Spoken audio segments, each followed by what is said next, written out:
Eu queria começar agradecendo aqui a organização da Bienal do Mercosul e ao professor José Rivaí pelo convite para participar desse evento.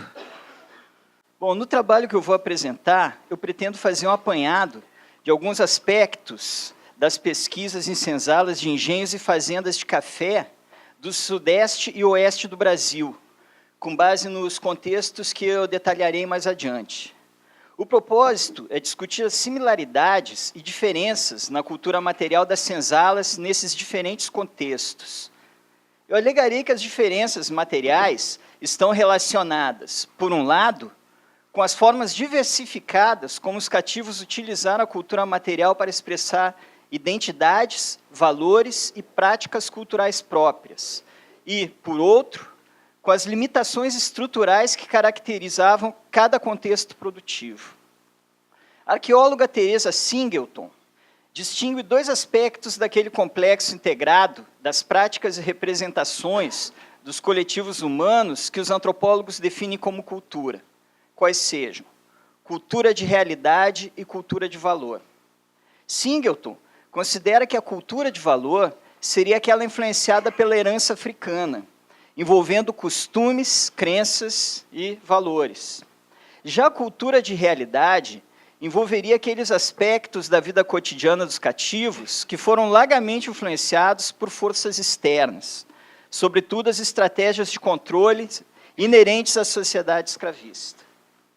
Pretendo, assim, discutir as formas como a cultura material utilizada por grupos escravizados nesses espaços expressavam a cultura de valor, fortemente vinculada à memória e ao simbolismo de suas sociedades de origem. Próximo, por favor. Esse mapa apresenta a localização das senzalas por mim pesquisadas nos estados de Mato Grosso, Rio de Janeiro e Minas Gerais. Quer dizer, são pesquisas que eu venho realizando desde o final da década de 90, tá, okay? Primeiro projeto de doutorado e atualmente com dois projetos, quer dizer, um financiado pelo CNPq e o outro mais recente pela FAPEMIG. Próximo. No Mato Grosso desenvolveu-se, a partir de 1780, uma economia de plantation canavieira. Esses engenhos eram de tamanhos variados, com os menores mantendo entre 9 e 19 cativos e os maiores entre 50 e 100 cativos. Próximo. Entre 1780 e 1850, a composição africana nesses engenhos variou entre 40% e 60%. Esses africanos provinham, sobretudo, da África Ocidental e da África Central. A cultura material recuperada dessas senzalas caracterizou-se por uma grande proporção de cerâmicas artesanais de produção local. Louças europeias tenderam a ser menos frequentes, e vidros e outros itens ainda menos. Próxima. Outro contexto estudado foi o Colégio dos Jesuítas de Campo dos Goitacazes, no norte fluminense. Esta foi a principal região produtora de açúcar do Rio de Janeiro durante os séculos XVIII e XIX. A comunidade de senzala dessa fazenda apresentava um perfil bastante distinto daquele das demais plantations da região, que eram caracterizadas por um elevado índice de africanidade, as demais plantations. Desde o tempo dos jesuítas, os cativos casavam, de modo que o perfil da comunidade manteve-se caracterizado pelo equilíbrio entre os sexos e uma razoável proporção de crianças. Nesse sentido, a comunidade era organizada com base em grupos familiares. Do mesmo modo, pelo menos desde a expulsão dos jesuítas, em 1759, a fazenda deixou de receber africanos. Tratava-se, assim, de uma comunidade crioula, no sentido de nascida no Brasil, desde o final do século XVIII. Cabe destacar que a fazenda chegou a manter 2.000 cativos, no ano de 1796, tratando-se da maior plantation do norte fluminense. Próxima. A escavação em 3 setores da senzala revelou uma grande quantidade de restos alimentares, material ósseo, pode passar, seguidos de cerâmicas produzidas em torno, louças inglesas e portuguesas, cerâmicas artesanais de produção local, e uma reduzida quantidade de vidro e itens de metal, além de cachimbos e ornamentos. Próxima. Já no Vale do Paraíba, foram escavadas as senzalas das fazendas Santa Clara, em Santa Rita do Jacutinga, Minas Gerais, e Santa Teresa, em Valença, Rio de Janeiro. São, na realidade, plantations vizinhas, né? Estão separadas simplesmente pelo rio que faz a divisa entre os dois estados no vale, né? Essas fazendas estão instaladas na região que se formou, no começo do século XIX, uma economia cafeeira de dimensões internacionais. A enorme maioria da população escravizada que trabalhou na lavoura de café nesse período era centro-africana, da região do Congo e Angola. Dentre os cativos, acima dos 15 anos de idade, cerca de 80% provinham da África.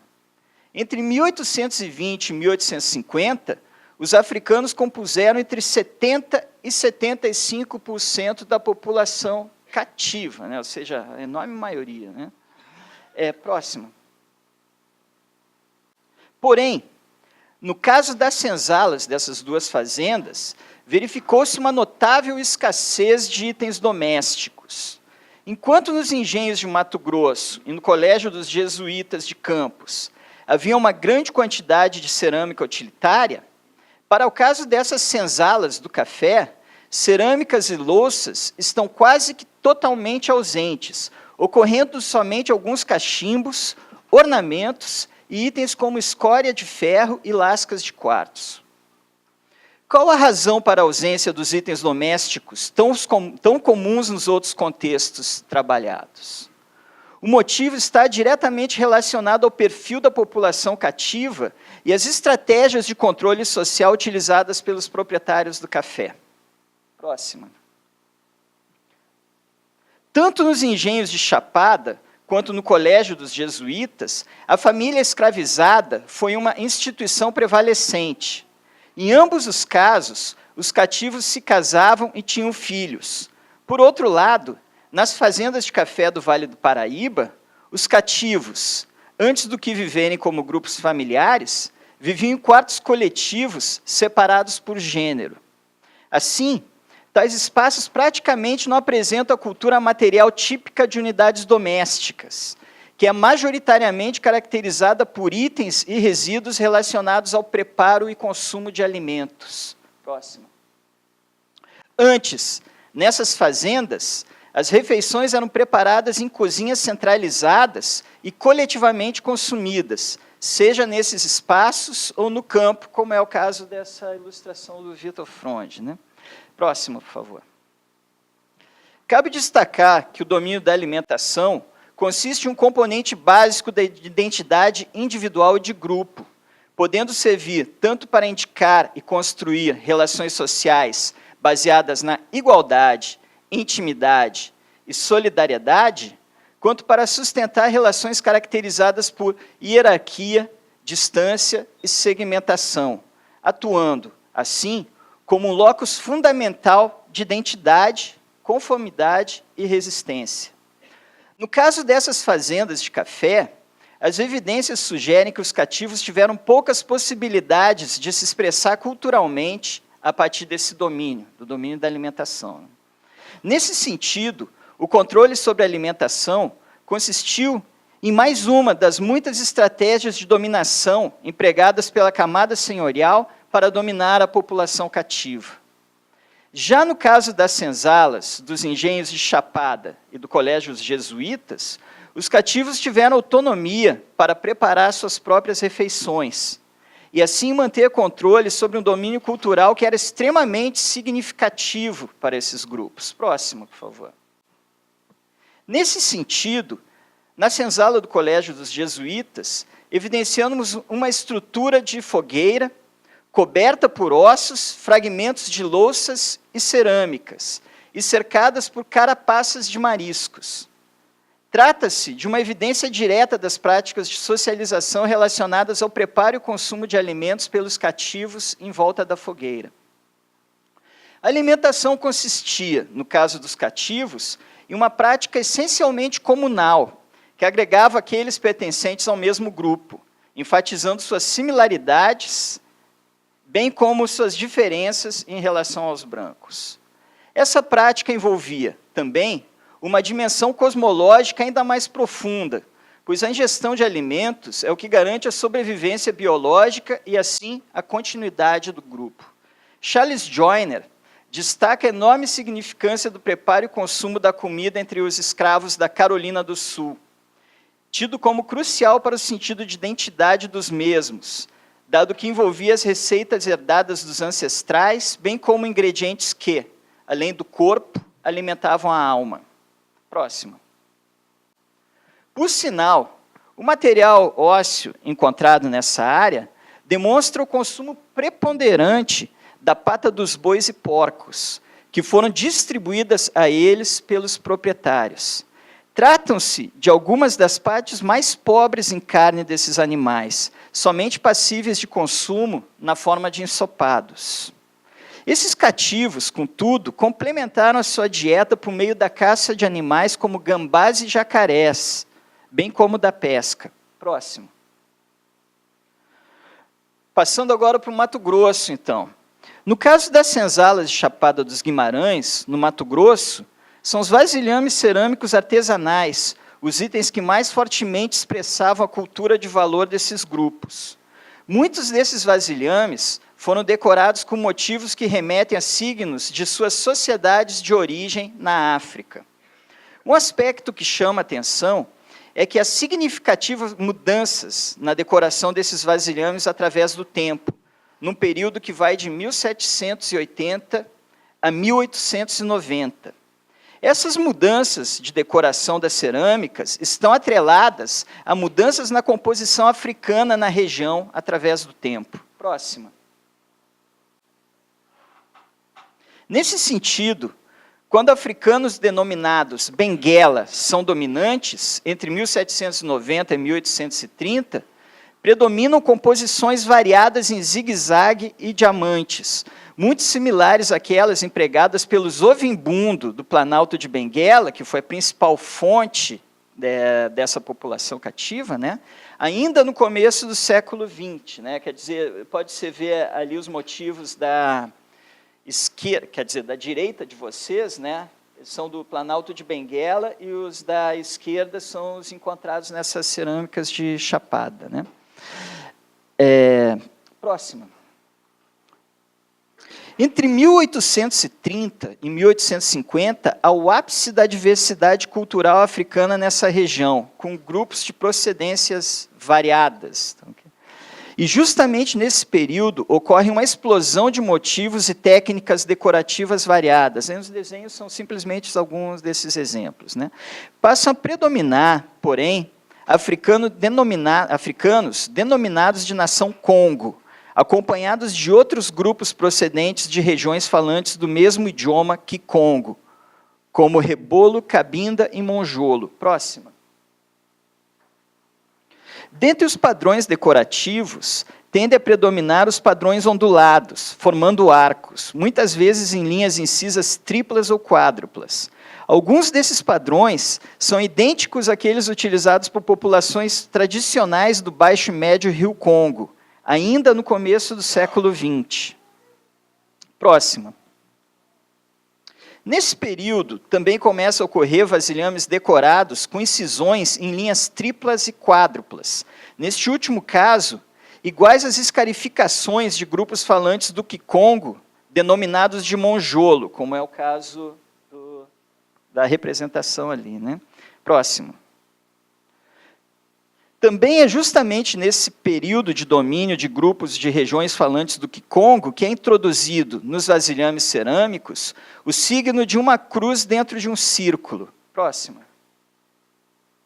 Essa representação tem sido associada com o cosmograma Bakongo por diversos arqueólogos trabalhando em contextos afro-americanos. Os Bakongo constituem o principal grupo falante do Kikongo, que habita ao norte de Angola e o sul da República Popular do Congo. No Brasil, eram incluídos, sobretudo, na nação de escravos denominada Congo. Esse signo, denominado Tendu-Akia Za-Congo, ou de Kenga, é uma representação do trajeto do Sol entre o mundo dos vivos, na porção superior, e o mundo dos mortos, na inferior. E é um signo central da cosmologia, não somente dos Bakongo, mas de outros grupos que vivem na África Central. Próximo.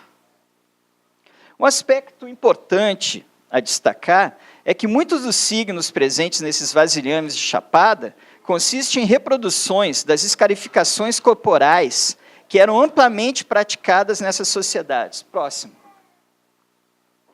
A reprodução desses mesmos signos nos vasilhames diz respeito à manutenção, nesses engenhos, de uma cosmologia geral de muitas dessas populações da África subsaariana. Pode passar.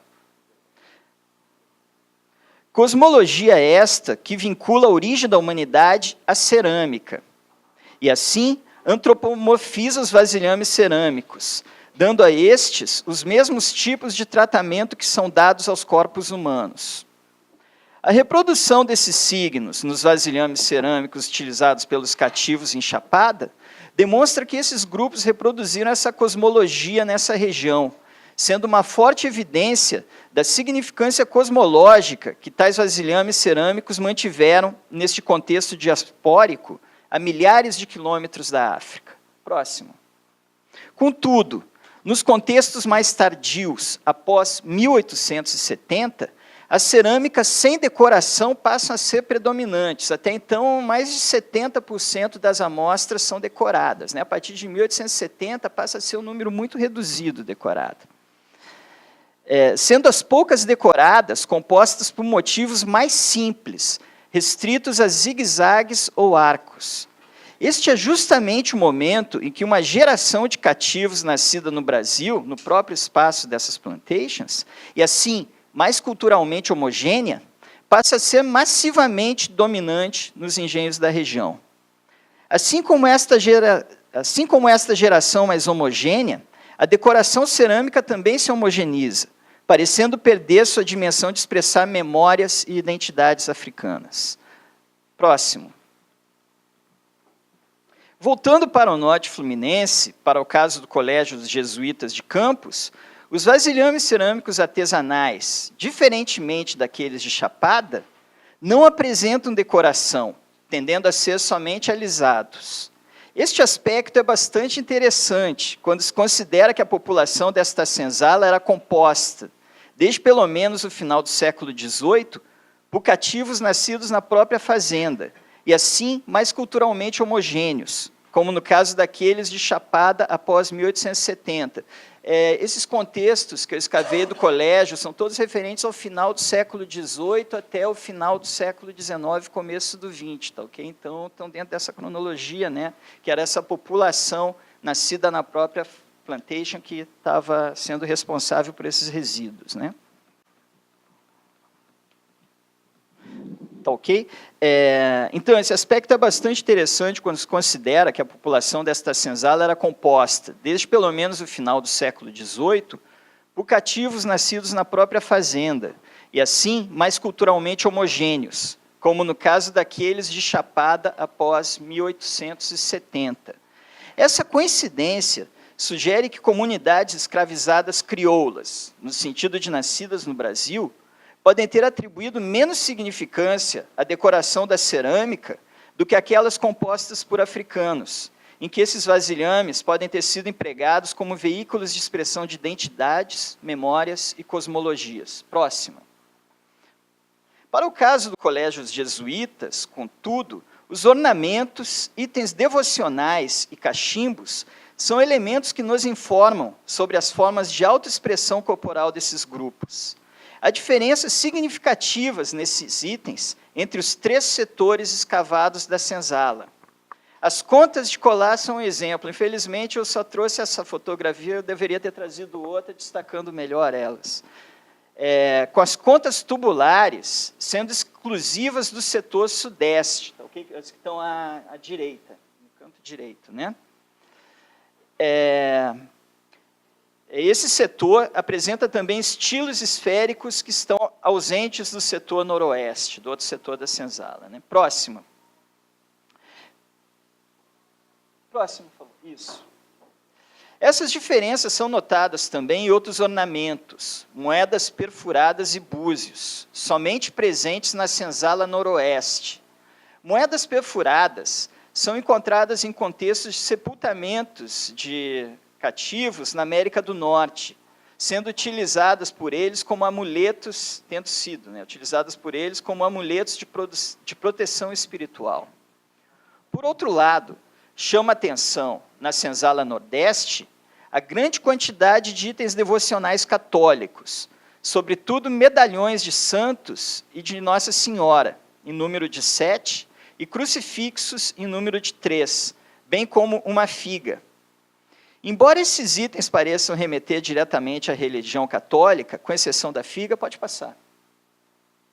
Chama atenção o fato de os 3 crucifixos terem sido alterados, tendo sido um mutilado em sua porção inferior, o outro na porção superior e o terceiro entortado.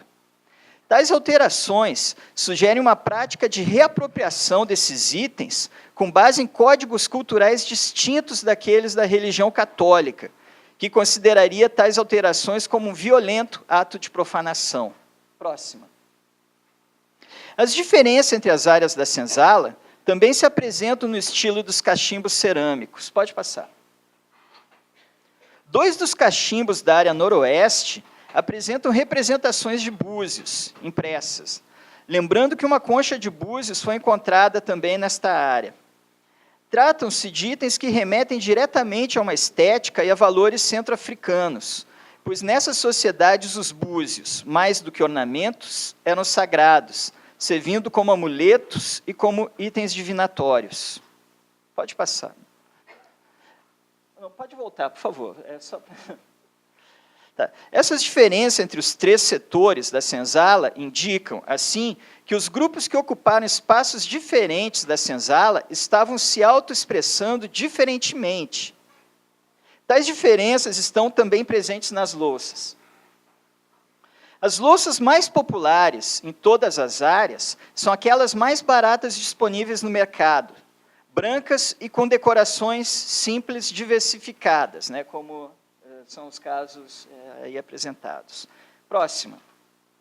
As louças mais populares, porém, na área sudeste, chama atenção, no contexto de ocupação entre 1850 e 1870, a predominância de louças de maior valor disponíveis no mercado, porcelanas com decoração dourada e louças impressas inglesas.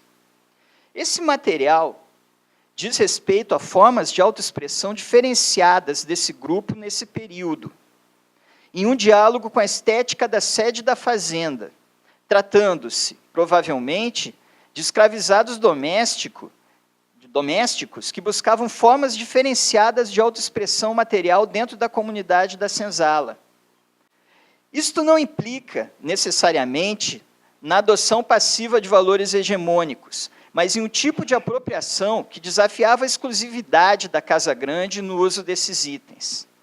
Portanto, as diferenças estilísticas nos itens ornamentais, nos cachimbos, nas louças e nos itens devocionais podem estar relacionadas a formas diferenciadas de autoexpressão no interior da comunidade da senzala, relacionada aos domínios social e cultural.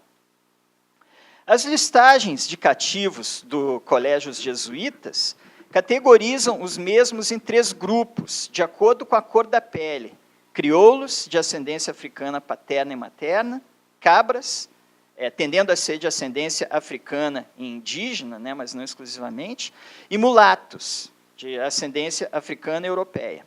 Esses subgrupos, sobretudo no caso dos classificados como mulatos, tenderam, no caso do colégio, a não se misturar por casamento. Tá, okay? Quer dizer, os mulatos compunham o menor grupo, era cerca de 20% da escravaria, mas 3 a cada 4 mulatos optaram por casar com outro mulato. Assim, é possível que as diferenças observadas na cultura material entre esses setores da senzala digam respeito a subgrupos de cativos que buscavam afirmar distintas identidades sociais, talvez relacionadas a categorias de cor. Nesse sentido, é possível que alguns estivessem reverenciando mais intensamente as memórias e representações de origem africana, enquanto outros estariam aderindo menos a tais valores. Pode passar. Por fim, retornando ao Vale do Paraíba, cabe agora nos ater mais detalhadamente na configuração material do interior da senzala da Fazenda Santa Clara. Essa senzala apresentou uma notável escassez de itens domésticos. Essa escassez diz respeito, conforme discutido, ao controle sobre o domínio da alimentação por parte dos proprietários. As evidências materiais indicam, contudo, que esses cativos também buscaram manter algum grau de agenciamento sobre suas vidas, particularmente expresso a partir da manutenção de valores pautados em referenciais centro-africanos, dos grupos da região do Congo e Angola.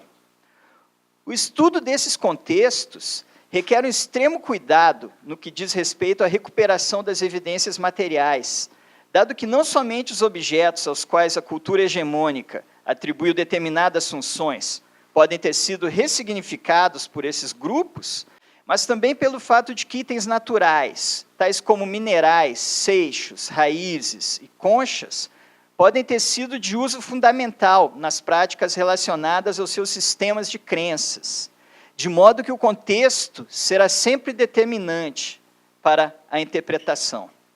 Próximo. Para o caso da Santa Clara, 2 desses elementos, aparentemente naturais, apresentaram-se recorrentes: fragmentos de quartzo e pequenos blocos de argila branca. Pode passar.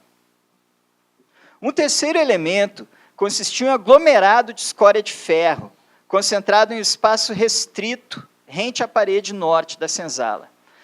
Esta presença de escória na senzala é uma evidência da prática da fundição de ferro, provavelmente na própria fazenda. Próximo.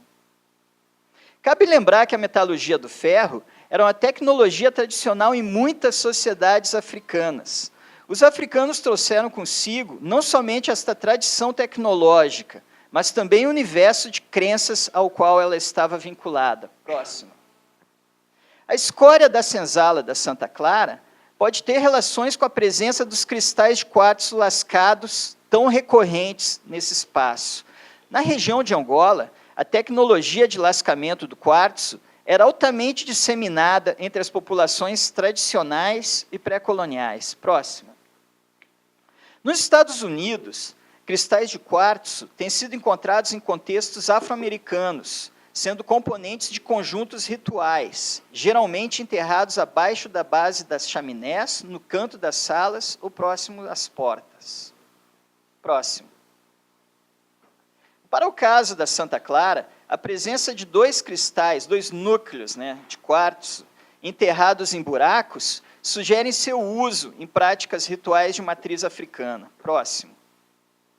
Se a presença da escória das lascas de quartzo aponta para a manutenção de tradições tecnológicas de origem centro-africana na senzala, a concorrência desses 2 itens é ainda mais expressiva da manutenção desses valores nesse espaço, dado que é comum a presença de ambos os itens em sítios históricos e da Idade do Ferro em Angola, sobretudo em abrigos com fornos de fundição de ferro. Próximo. Nesse sentido, a escória da Santa Clara pode estar relacionada a sistemas de crenças africanos, vinculados à cosmologia que envolve os ferreiros e a fundição do ferro. Em muitas dessas sociedades, a figura do ferreiro era tida como de grande força espiritual, devido ao seu poder de transformar um produto da natureza, o minério, em um produto cultural, através do controle do fogo, de modo que todo instrumental era tido como embebido com o poder dos espíritos. Próximo.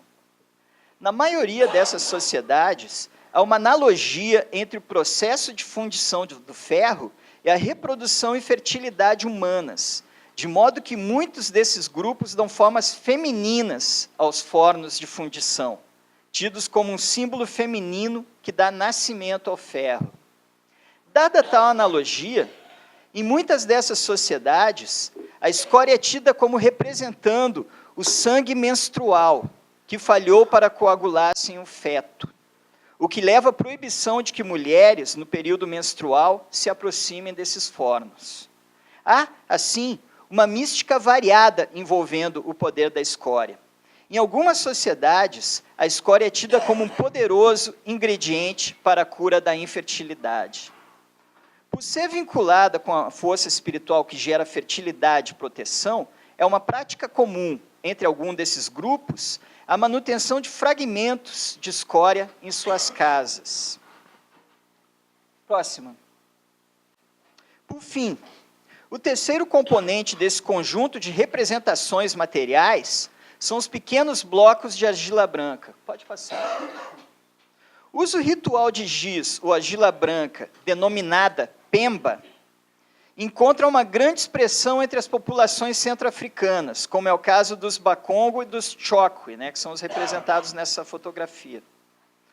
As forças espirituais que atuam no processo ritual de fundição do ferro fazem com que, em muitas dessas sociedades, o ferreiro utilize a argila branca, a pemba, como um importante componente do ritual, pintando-se com a mesma e, em alguns casos, adicionando-a ao forno durante a fundição para assegurar o bom resultado do processo, caso em que a argila branca é simbólica do sêmen, do mesmo modo que a escória é simbólica da menstruação. Próximo. Portanto, esses três elementos, quartzo, escória, argila branca, estão fortemente vinculados a sistemas de crenças e práticas rituais entre as populações do Congo e Angola, lugares de origem da maior parte desses cativos. Nesse sentido, esses materiais sinalizavam elementos cosmológicos comuns entre os indivíduos de grupos étnicos diversificados. O preenchimento da senzala com esses itens pode ter tido o propósito, assim, de invocar ajuda espiritual para proteger seus ocupantes da arbitrariedade e crueldade dos proprietários e capatazes. Esses itens materiais, de valor econômico nulo e de pouco apelo estético, porém de alto conteúdo simbólico, ao atuarem como elementos sagrados e, assim, mnemônicos dos sistemas de crenças de matriz africana, podem ter servido como importantes catalisadores na construção de um senso de comunidade e identidade comum entre os cativos que ocuparam esse espaço. Mais ainda, denota a capacidade de resistência cultural desses grupos, o seu notável esforço em agenciar uma dimensão extremamente significativa de suas vidas, que era o contato com o mundo espiritual. A manutenção dessa cultura de valor revela que esses espaços foram palco da execução de transcrições escondidas, os Hidden Transcripts de James Scott. James Scott nota que são nesses espaços privados, ocultos da vista dos segmentos dominantes, que os grupos subordinados têm a possibilidade de criticar e resistir às imposições que regulam a sua vida pública, no caso em questão, a duríssima vida de escravizados. É nessa resistência oculta que é germinada a resistência aberta, que acaba por eclodir na forma de rebeliões, conflitos e revoltas. Próxima, por favor.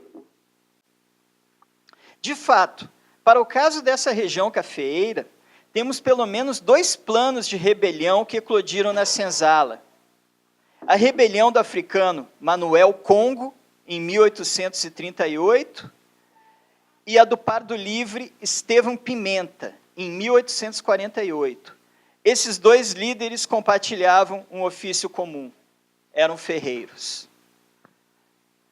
Deste modo, os fragmentos de escória, os blocos de argila branca e as lascas e núcleos de quartzo da Santa Clara, itens de apelo estético nulo e sem nenhuma função utilitária aparente, nutriram sentimentos de pertença a um universo totalmente distinto daquela realidade envolvente.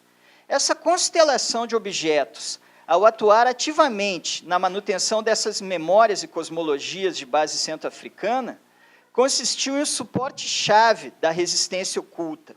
E assim, deu sentido e consistência à resistência aberta que aflorou em momentos como aquele da rebelião chefiada pelo mestre ferreiro Manuel Congo. O que eu quis demonstrar com essa apresentação, pode passar a próxima, por favor, é que comunidades de senzala, africanas e afro-brasileiras, foram aptas a construir e manter, através do tempo, uma cultura de valor fortemente embasada em referenciais de suas sociedades de origem. Um aspecto a ser destacado é que diferentes regimes de poder vigoraram nesses diferentes contextos. Porém, em todos os casos, os cativos encontraram formas criativas e originais de manter valores, cosmologias e identidades próprias.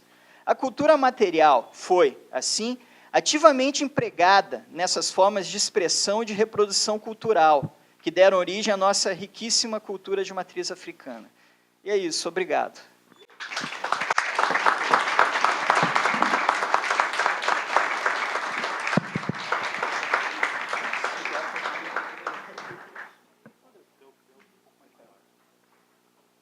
Bem, a pedido da coordenação, nós vamos inverter um pouquinho a dinâmica da mesa e vamos abrir as perguntas agora para o Luiz Cláudio, depois vamos ouvir o Milton e depois abrimos novamente a sessão de perguntas. Depois dessa brilhante apresentação do Luiz Cláudio, eu me sinto um pouco obrigado aqui a fazer um breve comentário antes de abrir para as dúvidas ou perguntas da plateia. Se havia dúvidas ainda quanto à manutenção dos traços culturais africanos no Brasil, né, e aquilo que os historiadores, há muito tempo atrás, diziam que, por exemplo, os africanos chegando num contexto colonial perdiam a sua cultura, se desaculturavam ou eram aculturados, as evidências apresentadas aqui pelo pesquisador Cláudio Simanski vão exatamente no sentido oposto. Me chamou muito a atenção, especialmente as cerâmicas, né, e especialmente as cerâmicas matogrossenses, das senzalas de Mato Grosso, e isso aponta para aquilo que alguns africanistas, como James Sweet, né, que tem pesquisado o Brasil colonial, quando ele comenta que, na verdade, recria a África. A África, ela não se perde na travessia do Atlântico, né? E esses escravos, eles mantêm de uma forma muito poderosa a cultura de origem, o que nos deixa claro que aquela conversa de aculturação, de perda de referências ou de situação de anomia social, como determinada historiografia mais antiga pensava, não faz nenhum sentido, né? As evidências aqui são muito significativas. Me chamou a atenção, e essa é uma pergunta, uma dúvida, né? O Luiz Cláudio comentou aqui também, essas diferenças internas nas senzalas. Isso também aponta para algo que vem sendo apontado pela historiografia recente. Claro, eu falo como historiador e não como arqueólogo aqui, por falta de conhecimento arqueológico. Essas diferenças internas nas senzalas podem apontar para uma hierarquia dentro da comunidade escrava também, né? É uma questão que os documentos históricos têm revelado que aquilo que nós chamávamos, né, de escravos ou cativos tem uma grande diferença entre si. E mesmo dentro de uma mesma senzala podem haver situações de status muito diferentes, o que pode se refletir, obviamente, na cultura material. Eu quero parabenizar o Luiz Cláudio pela apresentação aqui, os dados que nos trouxe aqui, que são notáveis, né, e, enfim, né, só aguçaram a minha curiosidade e acredito que da plateia também. A minha dúvida é apenas um comentário aqui, né, não é uma coisa assim, fundamental, acho que mais importante que a gente agora abra para eventuais questões. Vamos fazer uma pequena rodada e depois o Luiz Cláudio pode responder. Ok, quer dizer, somente aproveitando assim, esse gancho, né, com relação a essa diferença das comunidades de senzala, né, eu observei isso em dois aspectos. Né? No Mato Grosso, né, nas comunidades escravizadas mais numerosas, foi comum uma certa endogamia, né, principalmente entre os benguela. Benguela tendia a se casar com benguela quando era possível. Tá, ok? Quer dizer, hoje a gente sabe, né, pelos estudos da Mariana Cândido, né, que foi a primeira historiadora a pesquisar mais intensamente os arquivos dessa região de Benguela, o processo de escravização lá, que 70% desses cativos, né, que são denominados como Benguela no Brasil, vieram do Planalto de Benguela, realmente, que era uma das regiões mais populosas da África Central, né? Então, quer dizer, parece que faz um certo sentido esse grau de endogamia, né, relacionado a algum tipo de identificação que eles já estavam trazendo consigo. Agora, outro aspecto relacionado com isso, que eu acho que a gente tem que ser cuidadoso, né, quer dizer, que é uma visão de hierarquia da senzala que pode estar sendo imposta pela camada senhorial, né? Quer dizer, para eles também seria importante um certo grau de segmentação. No Colégio dos Jesuítas, né, o inventário deixa isso muito claro, mas parece que foi, em parte, também, de alguma forma, também foi incorporado na comunidade senzala, porque o que é que acontece? Todos, absolutamente todos os cativos domésticos, tá, okay? As mucamas e os pajens, eles eram classificados como mulatos. Agora, absolutamente todos aqueles que trabalhavam no engenho, e o engenho era o inferno, né, dos escravizados, eram classificados como crioulos. Tá legal? Então, quer dizer, se teve aí uma separação dessas atividades que estava relacionada com linhas de cor da pele, né? Ou pelo menos com a forma como estavam classificando isso, e que teve aí, logicamente, uma orientação da Casa Grande, da sede da fazenda, né? Agora, parece que isso foi incorporado na senzala, porque a partir do momento que a gente vê endogamia entre os mulatos, né? 3 a cada 4 mulatos optou por casar com outro mulato, e era o grupo minoritário, eles eram 20% da comunidade de senzala, né? Então, parece que estavam reproduzindo, né, essas diferenciações dentro da comunidade, embora talvez isso não fosse assim o que realmente estava marcando algum status ou prestígio, né? Porque havia uma série de outros valores que eram muito mais importantes para essa população, que eram valores que simplesmente nem passavam, muitas vezes, pela cabeça daquela camada senhorial, né? Valores relacionados com a idade, com o conhecimento, e por aí se vai, né? Com a sabedoria, né, dessas pessoas, né?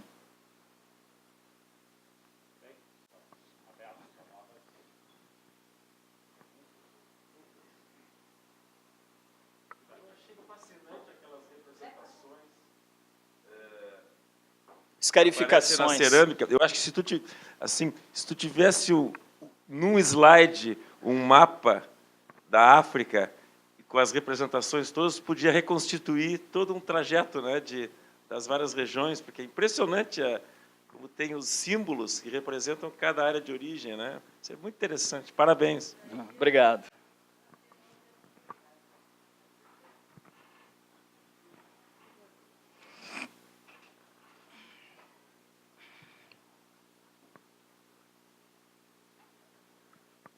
Bem, em primeiro lugar, parabenizar o Luiz Cláudio, que é um velho amigo, colega, né, da arqueologia, um excelente trabalho, maravilhoso, sempre admiro o teu trabalho. E eu gostaria de fazer uma pergunta assim, aqui em Porto Alegre, só para vocês saberem, eu trabalho no Museu de Porto Alegre, né, Joaquim José Felizardo, e nós temos, então, vários sítios arqueológicos, e entre alguns, né, com material arqueológico de alguns sítios, nós temos uma cerâmica que ela é modelada, escura, né, com incisões, né, grande parte. Nós não estamos atribuindo a indígenas, né, e nem a cerâmica colonial ou histórica, né, digamos assim, de influência europeia. E eu te pergunto o seguinte, se essas cerâmicas, esses fragmentos que nós temos encontrados em alguns sítios, como lixeiras coletivas, nós poderíamos buscar fazer alguma relação com a origem dessa cerâmica.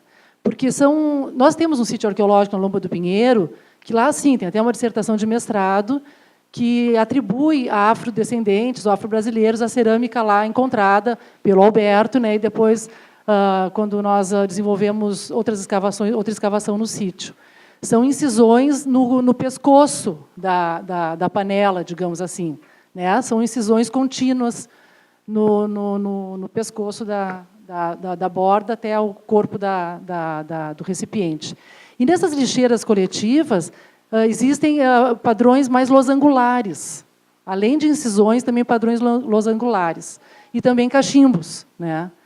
Então, eu gostaria de saber assim, se a gente pode desenvolver a partir de sítios que a gente não tem um contexto, digamos, arqueológico definido, relacionado aos grupos sociais que formaram esses depósitos. Pois é sempre um pouco mais complicado isso, né, quando a gente não tem uma unidade social muito bem definida, né? Quer dizer, no caso das senzalas, a gente alega que esses cachimbos aqui foram utilizados por escravizados que a gente encontrou no contexto que a gente não tem a mínima dúvida que era um contexto de ocupação de escravizados, né? Agora, a gente corre o risco também, que eu já tenho visto acontecer várias vezes, de essencializar a cultura material, né? De atribuir uma identidade para ela, que é quando se encontra um cachimbo cerâmico e se fala, isso aqui era de escravo, né? Tá legal? Então, a gente corre esse risco. Agora, com relação... Então, a gente tem que ser bastante cuidadoso com relação a isso, né? Acho que o contexto é sempre a chave, né? Mas, agora, com relação às cerâmicas, o que pode estar acontecendo, né? A gente também tem que considerar todos aqueles trânsitos culturais que estavam ocorrendo na nossa sociedade, né? Quer dizer, quem é que estava produzindo essa cerâmica? Essa cerâmica é sempre local, às vezes pode estar tendo alguma produção artesanal em alguns locais e que está sendo comercializado, né? Lá no Mato Grosso, eu consegui verificar no único documento que avaliou esse tipo de panela, que era o documento de uma africana mina que tinha sido assassinada, então era inventário de pobreza, né, que foi feito para apreciação do assassinato dela, e ela era uma escravizada urbana. Eu nem sei se ela era escravizada, ou ela era uma forra urbana. E tinha uma grande quantidade de panelas de cerâmica e de cachimbos de cerâmico constando no inventário dela. E daí essas panelas de cerâmica, elas foram avaliadas, um valor que era R$20. R$20 era 4 vezes inferior ao valor de um prato branco de louça europeia, né, que era a louça mais barata disponível no mercado, né? Quer dizer, né, o que é que significa toda aquela quantidade de vasilhames, de cachimbos cerâmicos na casa dessa africana forra, né? Agora, por outro lado, né, chamando a atenção para isso, para essa cerâmica artesanal com decoração geralmente plástica, incisões, que se encontra no Rio Grande do Sul, Santa Catarina, alguns lugares do Paraná, São Paulo. Eu estava observando as amostras de São Paulo, outro dia que uma orientanda minha está trabalhando com essas amostras, e os padrões decorativos do século XVIII, olhando para aquela cerâmica, eu diria que são as cerâmicas de chapada. Agora, o que é que acontece? No século XVIII, comecinho do século XIX, qual que era a rota por onde esses centro-africanos entravam no Mato Grosso? Eram pelas monções, tá, ok? Eles vinham São Paulo, subiam para o Mato Grosso. Então, foi aí que se começa a considerar essas conexões. Então, já, por exemplo, Nordeste, que não tinha centro-africano, tinha pouco, né? A gente não encontra essas cerâmicas com decoração plástica. No Norte também, né, que eu tenho observado isso, na região da Amazônia, no Pará também não encontra. A decoração lá da cerâmica, sabe? A mesma morfologia é bastante diferente, a gente vai ver a composição africana, sobretudo centro-africana, é muito reduzida, né? Então não tem como dissociar esse material, quer dizer, se não é o próprio africano que está produzindo, quer dizer, tem um trânsito cultural aí que está ocorrendo, que está fazendo com que determinados estilos possam estar sendo apropriados, talvez, por uma população mais periférica, né, vamos dizer assim, ou de mais baixa renda, né, a população pobre, né, dessas cidades, né. Então, atualmente, eu estou mais convencido com relação a quando a gente encontra essas cerâmicas, né, quer dizer, se não foi produzida realmente para africanos ou para afrodescendentes, mas teve uma influência cultural forte ali que foi mantida, né.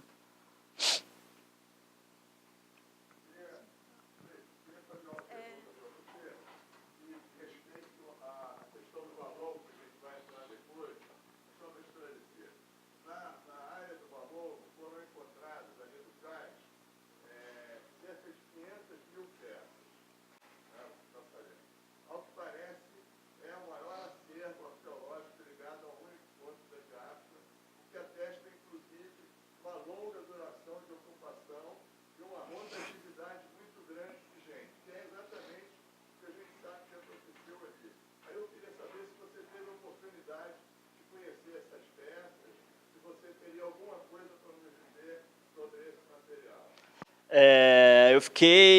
Eu visitei o Valongo na época que a Tânia Andrade Lima estava conduzindo as escavações, e daí ela tinha dentro de um daqueles containers, ela tinha uma exposição, né, com os principais itens que tinha encontrado, né, naquela, né, imensidão de material, né, e realmente assim eu fiquei emocionado na hora que eu vi, porque assim, a arqueologia da diáspora africana ela foi inaugurada nos Estados Unidos no final da década de 60, né? E o propósito inicial era justamente isso, mas dentro de uma visão de aculturação ainda. Era encontrar os africanismos na cultura material para discutir como é que tinha emergido a cultura afro-americana, né? E os arqueólogos na década de 70 eles não tiveram sucesso nesse empreendimento. Por quê? Porque quase tudo que estavam encontrando era relacionado com a cultura material euro-americana, nesses contextos. Daí essa questão dos africanismos foi abandonada, primeiro que está vinculado com o paradigma da aculturação, né, que tem sido, né, que é um paradigma superado, né, nas ciências sociais, e segundo, devido a essa ausência de evidências. Mas então o que é que acontece? Qualquer achado relacionado com sistemas de crenças nos Estados Unidos é altamente celebrado, né? Desde discos com representações de cruz, até figas, ou cristais de quartzo, ou aqueles agrupamentos que eles chamam cachês, que estão provavelmente relacionados a práticas rituais, né? Cada vez que encontra alguma dessas coisas, é um artigo que sai em nome do estadalhaço.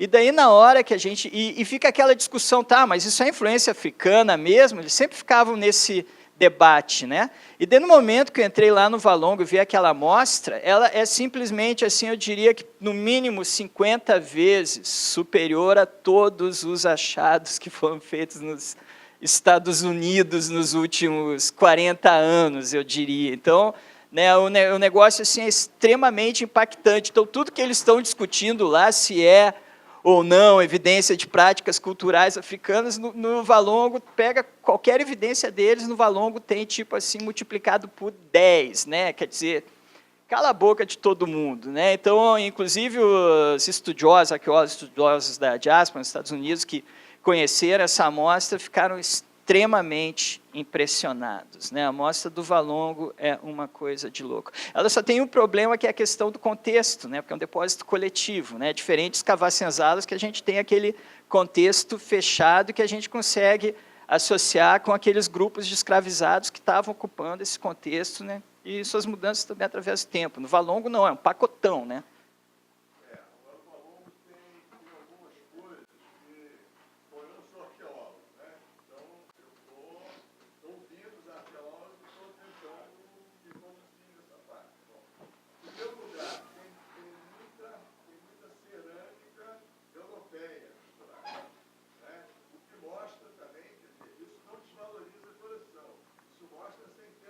Uhum. Intensa, né, que é normal numa área, porque aquilo ali não foi apenas um ponto de embate, a gente vai ver aqui, mas foi, sobretudo, um complexo comercial que tinha uma série de coisas. Agora, a professora Tânia, ela dá uma informação que, para nós, ela é um pouco... Obrigado. Então, a professora Tânia, ela insiste num ponto que, para nós, antropólogos e historiadores, coloca um grau de complexidade grande. Ela diz o seguinte, que o material que ela encontrou é do século XIX. Isso é complicado, porque aquela área se tornou um local de desembarque no século XVIII, no final do século XVIII. E, no final do século XVIII, já existia o complexo escravagista.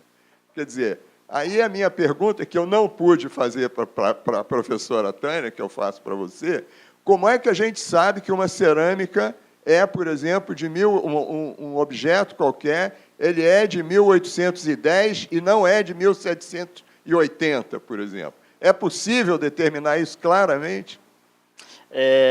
Essa é uma ótima pergunta, né? Que para quem não é arqueólogo, realmente essa é uma questão fundamental, né? Que a gente nunca tem tempo de explicar. Então é bom ter uma rodada assim de debate que pelo menos dá para explicar esse tipo de dúvida, né? Louças, vidros, itens industrializados, a gente tem muita informação cronológica. Então, a gente consegue, quando a gente encontra nos contextos, a gente consegue definir qual que é o intervalo de ocupação de um contexto simplesmente por meio analisando a tecnologia e o estilo desses materiais industrializados, né? Louças e vidros, eles são ótimos indicadores cronológicos, porque eles tiveram períodos de produção muito reduzidos e estão associados com essas mudanças na tecnologia, mudanças nas cores, nas próprias decorações, né? Nas formas de produção dos artefatos, mas já com cerâmicas artesanais, não. Mas daí como é que a gente faz, né? Porque esses materiais eles estão em contextos, né? Então, o que está associado, o que está numa mesma superfície, no mesmo nível, a gente assume que, se não aconteceu nenhum revolvimento daquele contexto, que está, se uma cerâmica, que a gente não tem nenhuma informação cronológica, está associada com uma louça, que a gente sabe que foi produzida entre 1810 e 1830, então, muito provavelmente, aquela cerâmica está ali associada, ela foi depositada também dentro desse intervalo, né? Então, é nesse sentido, é a associação que a gente faz. Então, aí que está, a gente nunca consegue trabalhar com datas muito fechadas. A gente, né, os nossos intervalos temporais, se a gente consegue definir um intervalo de 30 anos, a gente já fica bastante feliz, né? Nesse sentido. Então, mas o que a gente vai, pelas características do material, a gente consegue, né, e pela sobreposição, pela estratigrafia, né, porque às vezes, né, tem diferentes camadas, e essas camadas elas têm diferentes componentes materiais, né, então a gente pega o componente de uma camada, né, tem louça típica do século XVIII, de 1750 a 1800, e geralmente essa louça está associada com outros itens, daí tem outra camada em cima, já com louça típica da primeira metade do século XIX. Então, a gente vai fechando esses conjuntos assim, né? A gente pega o material que é datável e associa ao restante que está naquele mesmo contexto de deposição, né? Agora, para ver se eu entendi certo, se você tem uma camada de louça de 1810, Sim. você consegue datar, e nessa camada você tem cachimbo, você tem certeza que o cachimbo é anterior a 1810. Mas esse cachimbo pode ter 50 anos. Então, Mas esse é um bom aspecto que está tocando, isso também tenho discutido isso nos meus trabalhos, que também ocorre nesses contextos da escravidão, ocorre um enorme intervalo entre a manufatura e a deposição do material, inclusive o material industrializado. O que é que isso implica? Eles estavam utilizando louças velhas que já tinham saído de fabricação. Tá legal? Isso, no caso do Colégio Jesuítas, ficou muito claro que a gente tem louças portuguesas coloniais, tá ok? E que elas se mantêm durante toda no resto do Brasil, elas foram abandonadas com a abertura dos portos, né, que passa a entrar a louça inglesa, muito mais sofisticada e mais barata. Mas essas louças portuguesas coloniais, elas se mantêm nas senzalas até 1850. Tá legal? Isso também está relacionado com os próprios valores dessa comunidade, né? Eles não têm aquele valor daquela cultura de consumo que, com a abertura dos portos, começou, né, a se disseminar, né, entre as camadas de maior poder aquisitivo, né? Os valores que eles estavam atribuindo não eram valores relacionados com status socioeconômico, né? Eram valores que estavam relacionados com a memória, né? Então, às vezes, tem uma vasilha de louça que o teu pai, né, usou para consumir, tá ok? No momento da refeição, tu está comendo numa tigela de louça portuguesa que foi do teu avô, né? Ainda mais nessa questão, né, de toda essa espiritualidade que envolvia essas refeições, tu tá, né? As refeições nesse domínio, elas não são somente horizontais, elas são verticais também envolvem a presença dos ancestrais, né? Então, quando você está consumindo num item que foi utilizado pelo teu avô, isso tem uma enorme significância, né? Então, quer dizer, uma louça que seria totalmente velha, não digna de 1 centavo, na casa grande, no contexto da senzala, ela pode estar imbuída com valores que vão muito além, né,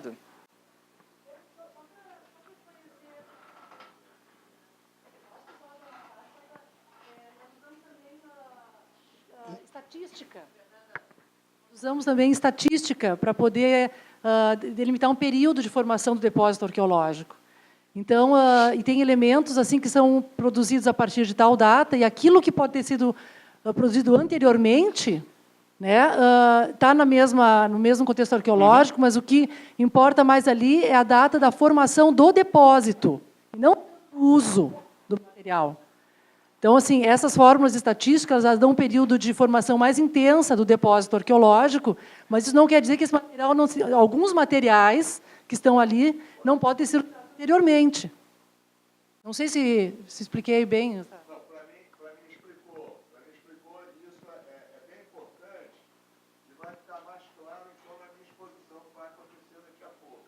Mas essa questão do prazo é importante para a gente localizar o tempo em que aquele local foi utilizado por quem. Mas eu acho que eu entendi bem, eu estou satisfeito. Obrigado. O moço aqui estava escrito antes. Por uma questão de horário, vamos fazer mais uma pergunta apenas e depois eu vou chamar o Milton para compor a mesa, porque já estamos quase no meio-dia. Tem mais uma pergunta, então, por favor.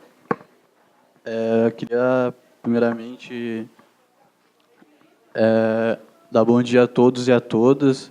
E a minha pergunta vai mais nessa questão, né? Porque hoje foram trazidos aspectos de traços africanos, memórias, reflexões, questões religiosas. Ele cita também o conceito de juízo de valor, de cultura de valor. Eu queria saber mais nesse sentido, o que te levou a estudar esses aspectos culturais, né, dos nossos afrodescendentes. É mais essa questão mesmo. Obrigado. Então, vamos fazer assim, eu não tinha me dado conta, Fernanda, que tinha gente para perguntar antes. Vamos aproveitar, então, que o Milton deu uma saidinha e vamos fechar. Mas agora, realmente, é o último bloco de perguntas, porque já é quase meio-dia. Bom, respondendo a questão do... Próxima pergunta. Tá, ok. Bom dia. Luiz Cláudio, eu só queria saber assim, se... Enfim, vocês estão fazendo esse trabalho já há alguns anos, né? E se vocês estão fazendo, ou se sim, né, de que forma, uma articulação também em termos de movimentos sociais, né? Do trabalho científico e acadêmico também com a comunidade afro-brasileira, enfim, porque eu sei que no Valongo teve, né, um trabalho nesse sentido, e se isso está acontecendo, enfim, como é que está esse processo?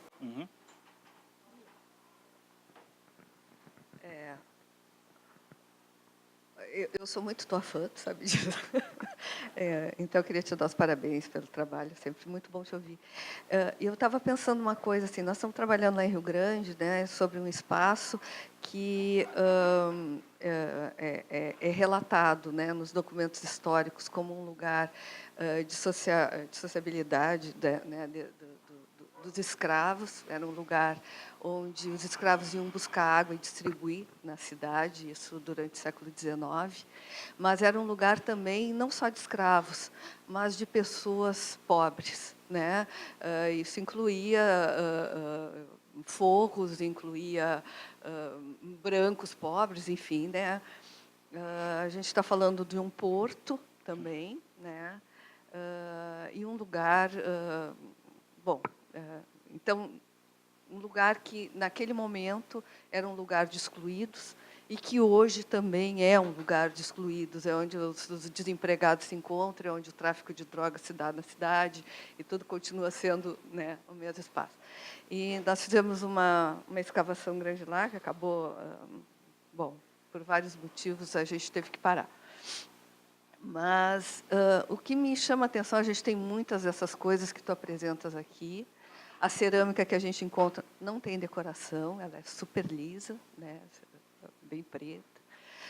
Mas uma coisa que a gente tem e que tu não mostras aí é uma quantidade imensa, imensa, imensa de vidros que nós estamos considerando lascados. Eu tenho plena convicção de que eles são lascados e que eles são, na verdade, ferramentas, né? Então, eu te pergunto assim, para nós é a nossa maior evidência da precariedade da vida daquelas pessoas que utilizaram o lixo dos outros para fazer suas ferramentas e sobreviver, né? Por que aí não tem? E por que nós temos tanto? O que acontece? Tá, não, eu vou começar pela Bia, então, tá ok? A gente tem.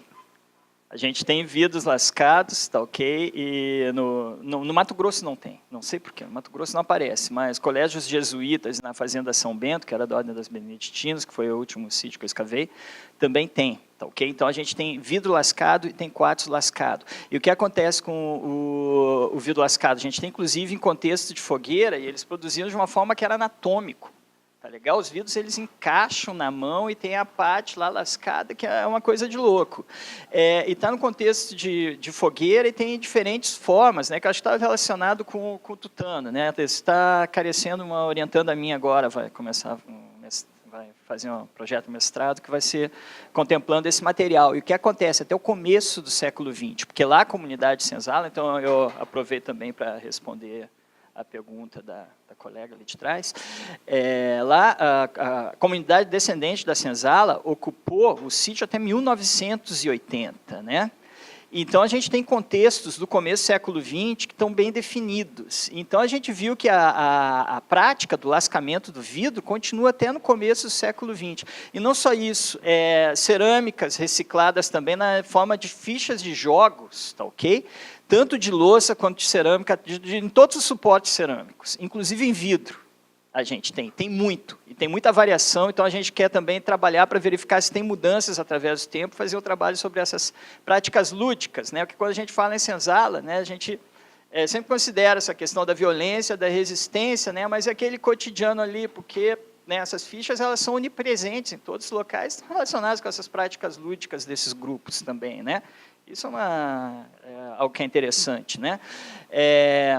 E daí, como eu estava falando, né, lá em Campos, né, se tem essa característica, né, dessas grandes senzalas, né, muitas vezes comunidades afrodescendentes se mantiveram ocupando esses espaços até meados do século XX.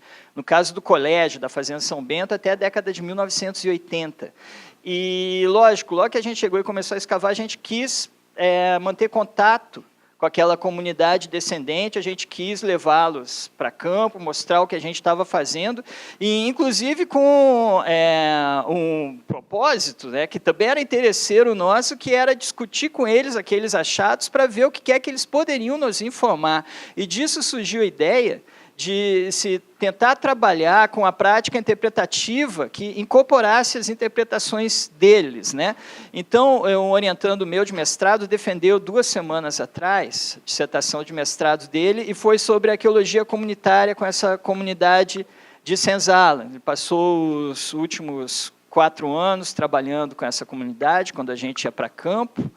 Tá, okay? Então, discutindo essas questões, e é muito interessante, né? A comunidade tem uma memória afetuosa, né? Tem uma memória afetiva do quadrado da senzala, né? E muito mais focada nos períodos de celebrações do que naqueles pequenos materiais do cotidiano que são o que a gente encontra, né? Mas ele fez um trabalho muito interessante de arqueologia colaborativa. E daí, então, fechando, né, com a questão do colega ali de trás, né, quer dizer, qual que foi a motivação? O que aconteceu? Eu me deparei com esse material, né, que eu fui para o Mato Grosso, para a Chapada, fazer um trabalho que era de arqueologia de contrato, né, uma área de uma hidrelétrica de 230 quilômetros quadrados, né, que inundou uma imensa de uma área, né, uma brutalidade, e tinha esse, né, então eu fui fazer o levantamento desses sítios históricos, depois escavá-los, né? Então, lógico, somente a Casa Grande tinha visibilidade, né? Esse é um problema também, né? Esses sítios, né? Porque no caso lá do Mato Grosso eram casas a senzala eram casas de pau a pique, né? Que estavam espalhadas, mais ou menos aleatoriamente espalhadas, mas distantes da Casa Grande. Então, para encontrar também esses sítios, né, que eu pensei, não, se a sede de fazenda vai ter senzala, né, onde é que está? Não tinha visibilidade nenhuma, né? Então obrigou a gente a fazer estratégias de prospecção muito bem definidas. Por quê? Porque senão a gente ia continuar com aquela leitura tendenciosa de encontra a Casa Grande, fala sobre a Casa Grande e a senzala não encontra nada. Não é? Mas é tudo uma questão do método de prospecção que se emprega, né, com aquele propósito. Então, utilizando prospecções sistemáticas, a gente chegou nessas áreas periféricas, depois conseguimos definir um padrão de espacialidade que estava vinculado, né, cruzando com os documentos históricos, que estava realmente vinculado com as ocupações dos escravizados. E daí a gente começou a ver aquele material cerâmico riquíssimo, né, e aquilo seduz, né? A gente começa a ver toda aquela diversidade, começa a verificar que tem variações através do tempo naquilo. Então, daí foi isso que me seduziu, né? Eu não consegui mais parar de trabalhar com essa área, que é uma área extremamente envolvente, né? Obrigado, Luiz Cláudio. Então, encerramos essa primeira parte.